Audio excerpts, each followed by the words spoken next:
In this lesson, we take a look at solving equations that have brackets in them. So let's start with this first example. Even if we're not certain how to deal with the brackets, we could see that the very last thing to happen building this equation with our order of operations would be adding 2. And so the very first thing we might do in order to solve would be to subtract 2. And now that we do that, we can see that building this equation with the order of operations, whatever's inside the brackets would happen first, and so that's the last to unbuild. Perhaps we divide both sides of the equation by 4, and we can continue solving now to be quite comfortable. On the other hand, we might look at this equation at the very beginning and apply our distributive property. The distributive property tells us that each term inside of the brackets is multiplied by the term just in front of the brackets. In this case, the 4 will be multiplied with the 8 and with the negative x. 4 multiplied with 8 to give us 32, and 4 multiplied with x to give us negative 4x. So our expanded version of this equation would be 32 subtracting 4x, adding 2, equal to 1. And now when we look at the 32 and the 2, those are like terms. They can be combined to make a 34, so that this equation can be considered as 34 subtracting 4x, all equal to 1. Now this is a much simpler equation to solve. Keeping in mind that's a positive 34 and a negative 4x, to move the 34 we are going to subtract 34 from each side. And to get the x all by itself, we're going to divide each side by negative 4 and finish solving.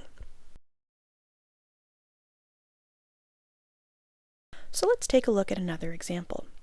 We might take a look at this example and decide to make our lives easier by subtracting 42 from each side. Notice that the 6 multiplied with 2x subtract 10 is not affected by the subtraction. And now let's use our distributive property, 6 groups of 2x giving us 12x, and 6 groups of negative 10 giving us negative 60.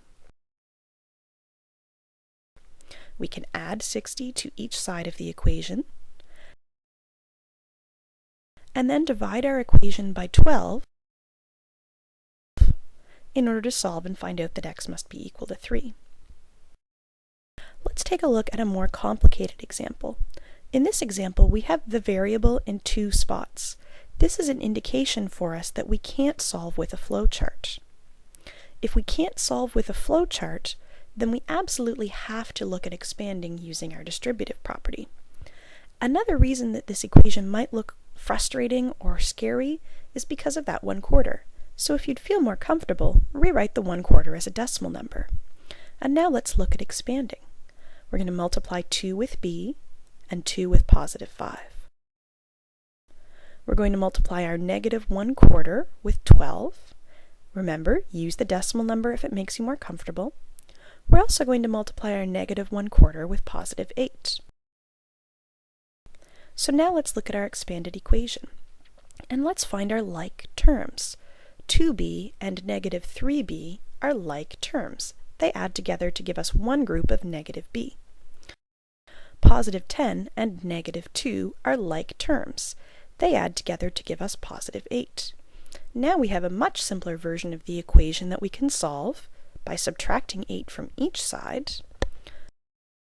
Oh, and look, we're left with a negative b. When we're solving, we're looking for a positive value there.